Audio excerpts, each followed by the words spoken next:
Olá a todos, sejam muito bem-vindos a mais um programa Momento ANEFAC. Eu me chamo Guilherme Dutra, sou vice-presidente de finanças da ANEFAC. E neste programa nós recebemos representantes de mais uma empresa ganhadora, a empresa de hoje é a Klabin. Recebemos aqui o Herbert Wang Hu. Herbert, estou correto na pronúncia? Está correto. Que é diretor de controladoria. Seja muito bem-vindo. Obrigado, Guilherme. É um prazer estar aqui, falando aí com todos os ouvintes da ANEFAC. E estou pronto para conversar, vamos começar o bate-papo. Legal. Bom, mais uma vez, bem-vindo.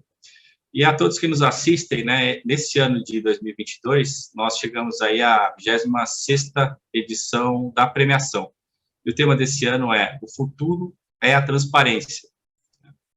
É um tema, pilar super importante da governança corporativa de qualquer empresa e certamente algo muito demandado por quaisquer stakeholders, né, das organizações. E, Herbert, este ano foi a 7ª premiação de vocês, né? Então, eu imagino, né, que vocês devem estar muito orgulhosos disso. Então, fica aqui também um registro de parabéns a você, que é extensivo a todo o time, tá? Obrigado.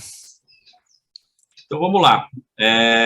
Bom, como a gente acabou de mencionar, vocês já ganharam aí 7 vezes essa premiação.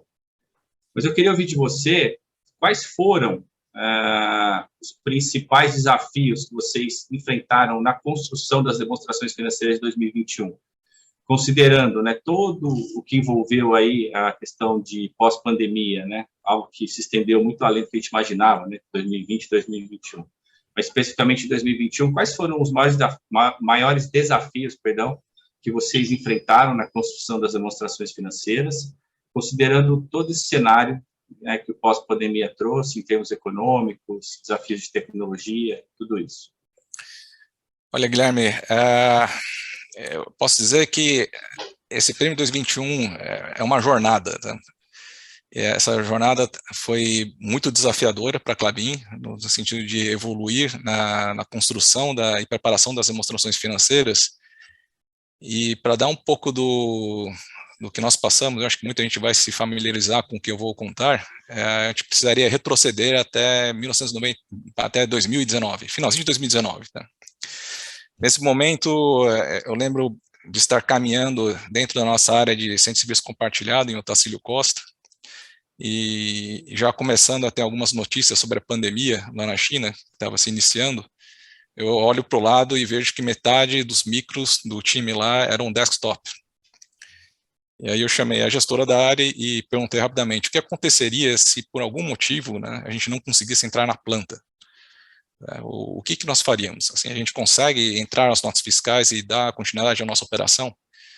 E a resposta foi não, Herbert, não é possível. Tá? E naquele momento, então, nós trabalhamos juntamente com os gestores da unidade e conseguimos solicitar notebooks para todos os colaboradores da nossa área de controladoria daquela região.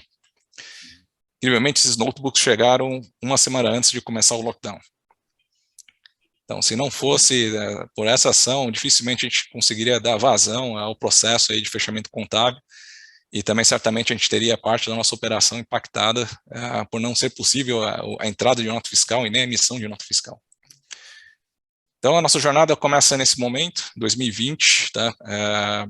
Entramos num ano muito aquecido, tá? Para o nosso mercado. Assim, Klabin é uma empresa que está numa indústria de bens de primeira necessidade. Então, enquanto grande parte do nosso time estava em home office, todas as nossas unidades fabris tinham que produzir em plena capacidade. Tá? A gente sabia da importância da Klabin dentro da cadeia de suprimentos, ou seja, tínhamos que produzir o papel para as embalagens, tá? Que ia alimentar o e-commerce. Nós tínhamos que produzir os sacos que iam embalar que iam ser vendidos para a indústria de cimento, de argamassa, para as pessoas que reformaram suas casas durante a pandemia. Nós tínhamos que produzir todo o papel que seria utilizado nas embalagens longa-vida, tá, de bebidas, e garantir que o fluxo de alimento pudesse ser transportado a todas as casas, tá, de todo mundo que estava, obviamente, sendo afetado aí por esse lockdown. Então, a Klabin trabalhou extensivamente, tá, de forma geral, durante a pandemia. Nós tínhamos alguns assuntos históricos, né, como o que a gente chama de royalties, né, um assunto que estava pendente há muito tempo, que a gente precisava resolver também naquele ano, e também estávamos em processo de aquisição das unidades de embalagem da International Paper. Tá? Fizemos todo esse processo, tá, de forma remota, tá? Isso incluía fazer uma demonstração financeira auditada em 30 de junho de 2020, ou seja, fizemos isso num prazo de 50 dias, o que foi para mim, para nós, A minha pergunta seguinte era bem nessa linha, né? Você está falando muito dos desafios de supply, né? De fornecedores, e a pergunta seguinte era bem isso, né? Quando a gente pensa no cenário de auditoria externa, como é que foi o desenvolvimento desse trabalho? Então, se você puder continuar e até entrar um pouco mais em detalhes sobre isso, seria bem interessante. Sim. A auditoria externa, ela foi muito parceira da Klabin. Nós estávamos com a Ernest naquele momento, dizendo que todo mundo estava aprendendo a conviver com essa nova situação, inclusive a ser auditado de forma remota, tá? Então a gente tinha que reinventar a forma de fazer inventário físico, por exemplo. Tínhamos um colaborador caminhando pela unidade com uma câmera e ela ia filmando para o auditor ver onde estavam os produtos. Então foi assim, um trabalho de grande parceria para que a gente conseguisse concluir tudo num prazo extremamente recorde, tá? Que nem em momentos de pré-pandemia a gente conseguiu. Então fizemos essa demonstração financeira em tempo recorde, tá? Na metade do ano. Posteriormente, conseguimos finalizar a aquisição das unidades de embalagem da International Paper ao longo do segundo semestre, e em seguida fizemos a cisão de parte dessa unidade que nós vendemos para um concorrente, porque estrategicamente não era interessante para a Klabin, e fizemos tudo isso também de forma remota, tá? Isso até na virada de 2020 para 2021. Iniciando 2021, tínhamos aí a emissão das nossas demonstrações financeiras anuais, novamente fazendo toda a operação de forma remota, e encontramos uma janela para fazer uma emissão de 500 milhões em bond. A gente fez a primeira emissão de Sustainability Linked Bond aqui na Klabin, uma emissão que teve muito sucesso, está vinculado a tema ESG. Recentemente até ganhamos o prêmio aí de melhor emissão de 2021 com relação com essa emissão. Mas toda essa felicidade tinha um problema, tá, para a Klabin. E qual que era esse problema? Apesar dos resultados robustos que nós apresentamos em 2020 e que estaríamos apresentando naquela virada de ano, obviamente sempre fazendo todo o trabalho de emissão e auditoria ao mesmo tempo, né, em janeiro, a Klabin tinha um problema estrutural em seu balanço patrimonial. Então nós tínhamos uma posição de dívida em dólar muito grande, e com essa crise veio uma variação cambial muito forte aqui para o mercado, e a Klabin, apesar de ter um recorde no seu resultado operacional, tivemos um prejuízo líquido gigantesco, tá, que fez com que a gente consumisse toda a nossa reserva de lucro, e por fim não pudemos remunerar os nossos acionistas, tá, por conta de uma questão puramente contábil. Então, em janeiro de 2021, além de fazer uma emissão de bond em tempo recorde, foi praticamente 5 dias preparando para fazer essa emissão, tendo que fazer a auditoria com a Ernest, que estava entrando ainda no seu último ano, tá, de auditoria, nós tínhamos que também preparar as demonstrações financeiras de 2021 para que ela refletisse de fato o que era o resultado da Klabin.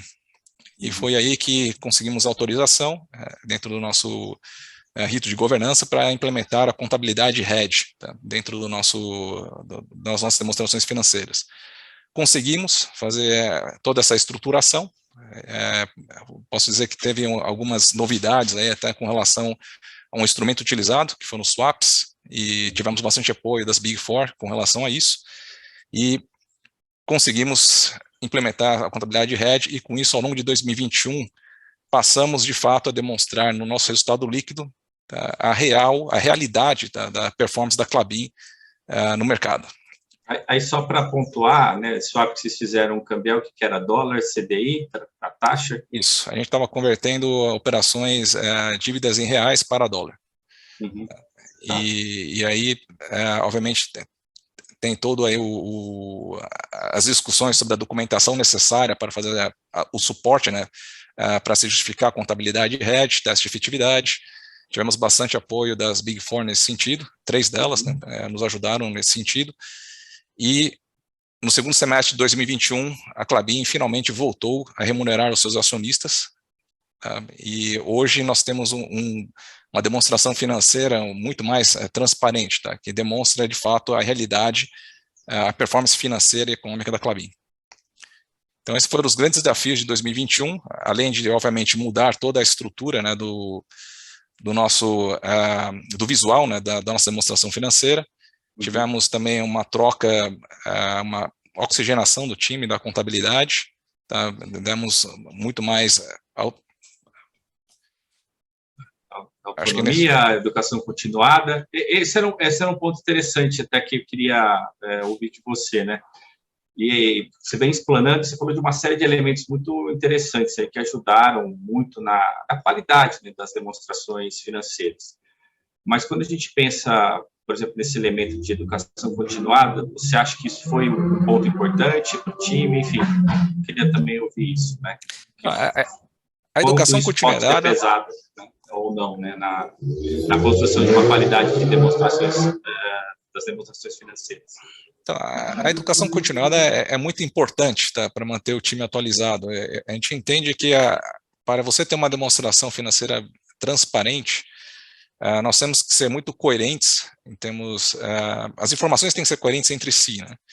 E obviamente elas têm que ser consistentes com o que a empresa realmente está fazendo.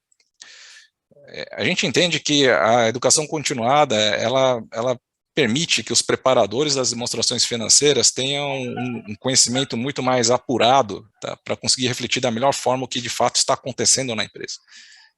Isso aconteceu no momento que a gente discutiu o Hedge Accounting, tá? Era uma das dores que nós estávamos tendo no momento, tipo, como é que a gente faz uma demonstração financeira que não fala a real situação da Klabin, tá? E por conta disso a gente não consegue remunerar nossos acionistas, tá?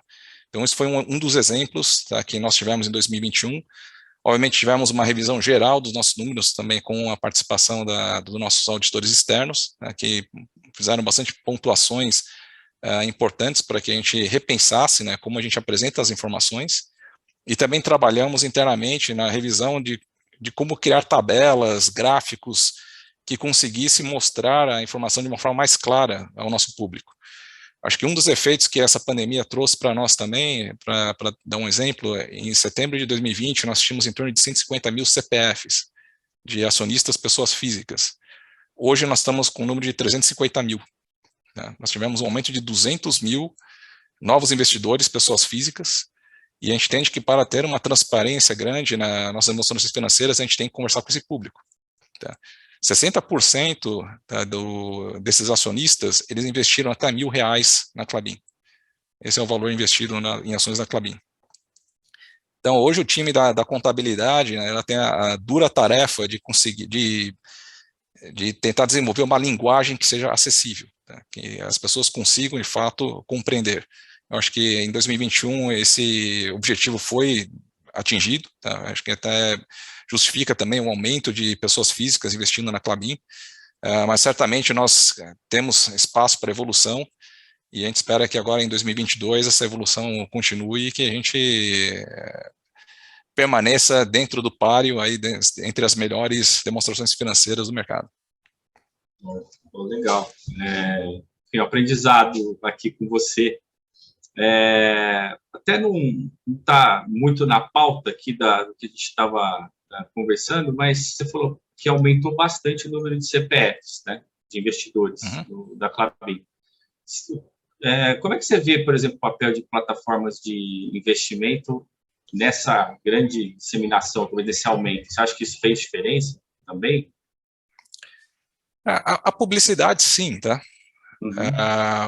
Eu acho que ela contribui, mas, obviamente, se a empresa não é clara, e a gente não fala o que a gente está fazendo, para onde a empresa vai, como a gente gera valor para o acionista e como a gente remunera o nosso acionista, esse público iria para outra empresa, não viria para a Klabin. Eu acho que tem uma influência grande, tá? Relevante dos influencers, né? Mas ainda assim, o principal está na empresa, tá? De fato, gerar valor e entregar valor ao acionista. Legal. Bom, a gente falou aqui de transparência, você mencionou algumas ações, né? Mas a gente sabe que falar de transparência hoje vai muito além das próprias demonstrações financeiras. Aí, pensando em iniciativas da empresa, tá? Visando aí uma agenda ESG, quais seriam, na sua visão, aí as principais iniciativas hoje, tá? Objetivando aí uma agenda ESG? As que vocês já estão, enfim, em implementação, as que você atribui um valor mais relevante? Então, Guilherme, é um pouco curioso, tá? Dizer sobre uma agenda ESG. Aqui na Klabin, quando a gente analisa os 123 anos de história da empresa, o tema ESG ela é intrínseco ao que a gente faz. Os nossos produtos, por exemplo, a matéria-prima utilizada para fazer a celulose ou os embalagens de papelão, né? Nós utilizamos a madeira que vem das árvores. Tá? Usamos árvores de reflorestamento, temos aí mais de 500 mil hectares de terra de floresta, sendo metade disso florestas nativas, tá, preservadas. A Klabin tem essa filosofia desde a sua concepção, e o restante, essas florestas que são reflorestadas, né, para utilização na nossa produção, é uma matéria-prima que absorve o gás carbônico da atmosfera. Então, dentro da nossa própria operação, nós já somos ESG por natureza. Tá? A questão de sustentabilidade, os nossos produtos, né, têm sido muito utilizados na substituição do plástico de uso único. Então, a gente tem bastante desenvolvimento também tecnológico, tá, em novos produtos que permitem essa substituição atualmente, e por isso que eles estão em alta demanda. E em termos de governança, obviamente, nós temos toda acho que aqui, deixa eu pensar aqui, em termos de governança, a Klabin é uma empresa de 123 anos, onde o controle ainda é mantido pela família, tá? Pela mesma família. Tá? Isso no Brasil é raro, tá? No mundo inclusive. Então a gente mostra que a governança da Klabin, ela sempre foi muito robusta em defender os direitos dos acionistas, tá? E criar, obviamente, uma empresa sustentável ao longo desse século. Nós já passamos por várias crises, tá? Crise de sucessão também, e a empresa continua de pé, produzindo e gerando valor aos acionistas. Agora, quando a gente fala em termos de iniciativas próprias, muito mais alinhadas ao nosso dia a dia, né? Klabin hoje ela é uma das, se não me engano, a única indústria que está hoje no ranking Dow Jones de sustentabilidade, na categoria World, e também na categoria de Emerging Markets. Se bem que Emerging Markets nós temos aí nosso concorrente também participando da categoria, mas por 2 anos consecutivos fazemos parte desse índice. Nós participamos da força-tarefa da ONU, tá, no grupo de CFOs, com comprometimento de gerar investimentos sustentáveis. A Klabin, ela teve uma emissão de sucesso, né, ou seja, nossas dívidas, a gente emite Green Bonds desde 2017, esse Sustainability Linked Bond que nós emitimos no ano passado, estão atrelados a metas auditáveis de desenvolvimento sustentável, tá, que aqui na Klabin nós chamamos de CODES. Então, temos muitas ações, tá? Acho que faz parte do DNA Klabin, o meio ambiente e a questão da sustentabilidade. Acho que a gente pode ficar horas aqui conversando sobre isso.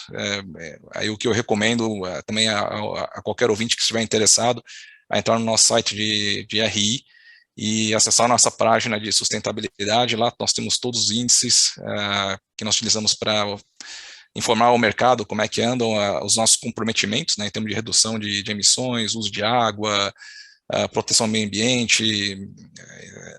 Lá nós temos uma gama muito grande de informações que demonstra a vanguarda da Klabin nesse tema. Como você bem mencionou, né? Mas não são iniciativas, isso, na verdade está dentro da cultura da empresa, né? Já permeia processos, sistemas, a própria cultura, né? E está realmente no dia a dia de vocês. Bom, de uma certa maneira, quando a gente estava conversando aqui, você passou muito uma visão de construção, enfim, dos resultados, das demonstrações financeiras, estava permeando sempre a questão de time. Quando a gente pensa em time, de que maneira, né, vocês valorizam o time quando recebem, por exemplo, premiações como essa, né, do Troféu Transparência? Como é o processo de reconhecimento? Acho que primeiro tem uma festa, né? Nós celebramos com o time, levamos todo mundo para fazer um almoço. Obviamente agradecemos a participação de todos, tá? Inclusive os nossos órgãos de governança também que participaram na revisão das demonstrações financeiras, ou seja, o reconhecimento é geral, tá? Não é somente de uma pessoa em específico. Mas, obviamente, a gente sabe que o peso de ganhar esse prêmio é muito grande, tá? E isso só acontece com pessoas responsáveis, tá? Profissionais, que têm um comprometimento de sempre estar melhorando. Tá? Para essas pessoas, a Klabin, ela sempre dá oportunidade de crescimento. Tá? A gente quer dar novas oportunidades, novos desafios, tá? para que nossos colaboradores continuem crescendo, e, obviamente, um dia chegar a galgar posições maiores na empresa. Aqui a gente não fala somente de reconhecimento monetário, tá? Eu acho que isso já está intrínseco também na forma como a Klabin valoriza seus funcionários, mas é muito mais no reconhecimento pessoal, do respeito, tá? Que a gente tem pelas conquistas que nós conseguimos. Muito bacana. Bom, a gente está caminhando para o final e eu acho sempre muito importante ouvir, né, de empresas ganhadoras, sobretudo de profissionais como você, uma mensagem, porque outras organizações também ambicionam por premiações como essa, né? Que mensagem, então, você poderia deixar aí para empresas que anseiam, então, estar entre as mais transparentes? Acho que a mensagem aqui não seria para a empresa, Guilherme, eu deixaria a mensagem para os meus colegas preparadores de demonstrações financeiras, tá? Acho que vai muito mais do lado individual. Eu acho que, primeiramente, é sermos honestos, tá?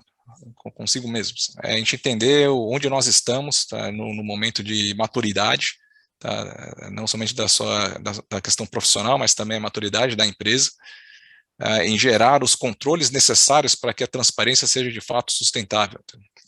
É conseguir demonstrar o que de fato está acontecendo na empresa. Você precisa ter controles, tá? Relatórios, sistemas, pessoas, para que tudo, obviamente, permeie numa demonstração financeira que tenha informações íntegras, completas, tá? E que sejam úteis para o mercado. Eu entendo que esses valores de honestidade, integridade, isso tem que ser permeado e incentivado pelos preparadores das demonstrações financeiras dentro da organização. A gente sabe que, às vezes, muitas demonstrações financeiras elas podem ser bonitas, mas não é esse o intuito. Aqui é, de fato, a gente gerar informação que o mercado possa ser utilizado. Acho que aqui é encontrar o investidor correto, tá?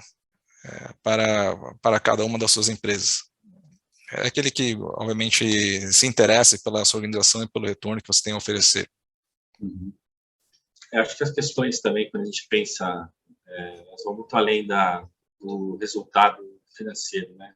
Quando se investe, tem muito a questão também dos princípios, os princípios e valores daquele investidor comungam, né, dos mesmos princípios e valores da empresa. Tem uma conjunção aí que é também bastante importante. Bom, Herbert, enfim, gostei muito da oportunidade aqui de a gente conversar. A gente está encaminhando aqui já para o nosso fechamento. Então, agradecer a Klabin, né, em especial aqui a você, né, que está conversando com a gente, e passar a palavra para que você possa fazer aí seus comentários finais. Bom, Guilherme, é a primeira vez que eu que eu participo aqui desse bate-papo. É um prazer estar representando uma equipe que lutou muito. Acho que somente quem esteve aqui no dia a dia sabe o quanto o time trabalhou, tá, para conseguir atingir um resultado que fosse valorizado pelo mercado. Então, é de fato uma honra estar aqui representando esse time e espero, obviamente, estar mais vezes aqui no futuro. Bom, muito obrigado, Herbert, aí, pelas palavras, né? E agradecer também a todos que nos acompanharam até aqui. E também pedindo a sua atenção, né? Você que está aqui nos assistindo, para continuarem acompanhando as nossas ações do Troféu Transparência e da própria NEFAC em nossos canais, tá? Destaque também para o nosso portal Transparência, tá? Que é o portal, para quem quiser achar aí no site, o endereço é portal datransparencia.org.br. E tem uma série de novidades vindo por aí, não só relacionadas ao Troféu Transparência, mas também aos eventos da ANEFAC. Então, fiquem bastante atentos a todas as nossas ações. Continuem acompanhando, então, nas mídias sociais. E a gente se vê, então, aí no próximo episódio ou próximos eventos da ANEFAC. Siga conectado aí conosco. Um abraço e muito obrigado. Obrigado, Guilherme. Até mais.